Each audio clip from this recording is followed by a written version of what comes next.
60 seconds ago, the directive became official. If you're seeing this right now, you're watching what may become the most costly miscalculation of Donald Trump's presidency. And this time, there's no tweet that fixes it, no intimidation tactic that reverses it, and no lawsuit that makes it disappear. Because as of this morning, the rules governing the sky have shifted. For 7 decades, the United States has operated on a quiet assumption that the airspace above Canada was essentially open territory. As passenger jets, cargo carriers, and military transports have routinely crossed the Canadian north en route to Europe, to Asia, to the wider world. They treated Canadian sovereignty as a technicality. They assumed that door would never close. They believed Canada would never dare to lock it. Donald Trump built his 2026 strategy around that belief. He assumed he could pressure Canada on trade. He thought tariffs on Canadian steel, aluminum, and lumber would be absorbed without retaliation. He believed Mark Carney was just another courteous politician who would yield under strain. He miscalculated. Today, Mark Carney didn't merely respond. He studied the map. He examined the mechanics of global aviation and pulled one of the largest levers available in geopolitics. Canada has formally updated its overflight fee framework and limited access to polar corridors for countries engaged in hostile trade measures. In plain English, if Donald Trump insists on sustaining a trade conflict with Canada, American aircraft lose the shortcut. And the consequences are already severe. Billions of dollars are vanishing from the aviation sector in real time. A logistical crisis is unfolding that could delay your deliveries, double your airfare, and drag down your investment portfolio. This is the story of geography striking back. This is the story of a composed, strategic Canadian Prime Minister drawing a reactive American president into a trap he never noticed. And above all, this is the story of why your expenses are about to rise because Donald Trump ignored the fine print. So what actually happened? Let's clear away the noise and examine the facts. At 8 a.m., Transport Canada issued a notice to air missions. There was no dramatic press conference, no roaring rally, just a formal bureaucratic documental on the surface. But inside that document was an explosion. It declared that effective immediately, the preferential overflight privileges previously granted to us carriers were suspended pending a sovereignty review. To most people, that sounds like technical legal language. To the CEOs of Delta, United, and FedEx, it reads like a disaster. Here's the geography lesson Donald Trump overlooked. If you're flying from New York to Tokyo, you don't travel straight across the map. You arc north. You cross the Arctic and Canadian airspace. That's what makes the numbers work. It cuts fuel, time, and billions in costs. By suspending those rights, Carney has forced us aircraft to reroute. They must head south, circle around Canada's vast landmass. That detour adds hours, thousands of gallons of jet fuel, and refueling stops in places like Anchorage or Hawaii. Direct flights become layovers. Cruise time out. Schedules unravel. And the cost? Analysts estimate this could drain $4 billion per week from the aviation industry. That isn't a tariff spat. That's economic siege warfare. And here's the strategic brilliance. Trump can't simply undo it. He cannot deploy the military to pry open Canadian airspace. That's war. He cannot sue in American courts. Canada is sovereign. He is cornered. You can already see market anxiety. Airline stocks are plunging.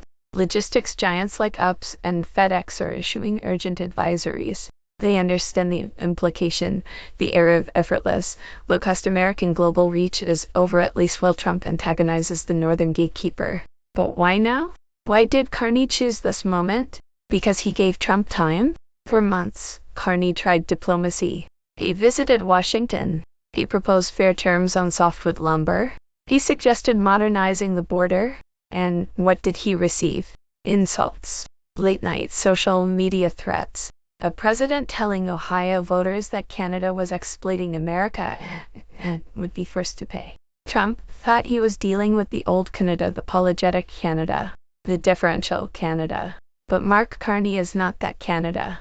He is a former central banker, a strategist fluent in leverage. He understands you don't defeat a bully by shouting louder. You alter the cost structure. Trump made Canadian goods pricier for Americans. Carney made the world pricier for Americans. And the humiliation for the White House is that there's no easy counter. In Canadian flights, go ahead.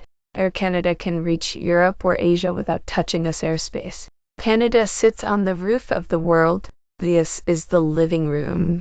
You can exit a house without crossing the living room, but efficient northern routes require the roof.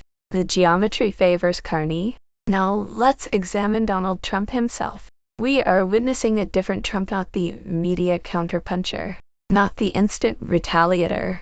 This time, hesitation. Typically he fires back, announces sanctions, creates distraction. But this morning, silence. Inside the West Wing, sources describe panic. Old treaties are being reviewed. Lawyers are searching for loopholes. The U.S. ambassador in Ottawa is being pressed to fix it. But it's not an error. It's policy, and it exposes the myth that America can operate alone, that allies are optional, that you can disrespect partners and still expect cooperation.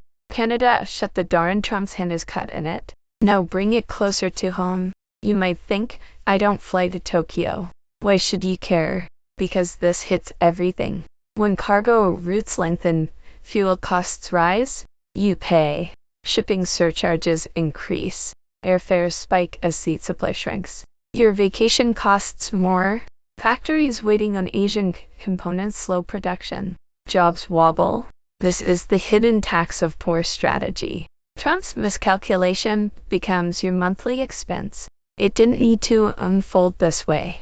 Canada sought trade, not turbulence. Carney prefers stability and growth. But leaders must defend sovereignty. If threatened with destructive tariffs, they respond. For every action, there is a reaction. Trump pushed on commerce. Carney pushed on gravity. Gravity is prevailing. Look at the evidence. Anchorage is congested. Cargo jets are funneling through constrained corridors. Fuel supplies are strained. It's gridlock in the sky. Meanwhile, Asian carriers retain normal access. They fly efficiently. A Korean airline can now serve New York faster and cheaper than a US rival. Market share shifts overseas. Diplomatic calls have grown tense. US officials reportedly raised voices. Canada remained measured.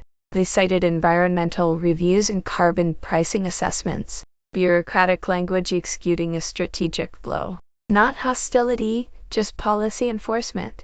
It's precise. It's disciplined. Picture Carney now, calm in Ottawa, studying data, adjusting variables. No theatrics. A technocrat versus a showman. One plays to cameras, the other to systems. The result, the US blocked from key northern corridors. And this extends beyond aviation. Think energy, electricity, oil. Canada supplies vast resources to power this grid. If airspace becomes leverage, what about pipelines? Trump threatened border closures. He didn't imagine supply closures. The US consumes. Canada supplies. You don't antagonize suppliers without alternatives. There is no clear backup. Tweets aren't infrastructure. Concepts aren't pipelines. A cornered leader is unpredictable. What happens next? Scenario 1, retreat. Airline executives pressure Trump. Tariffs are dropped. But retreat wounds pride. Scenario 2, escalation. Canadian Airlines barred. Travel collapses. Recession risk spikes quickly. Scenario 3, quiet negotiation. Back-channel envoys. A private compromise. Public victory claim. Private concession. Regardless, the illusion breaks. The world sees vulnerability. Others take notes. The bully has limits. Now picture OHR or JFK. Delays. Confusion. The same tension in Washington. Populist isolation sounds bold until systems fracture. Borders close both ways. Walls confine as well as exclude. A preventable conflict. A contract read carefully versus briefings ignored. Not revolution foreclosure on entitlement. Spin will follow. But this is business. Contracts. Consequences. The invoice has arrived. A continental turning point. Ottawa now issues the bill.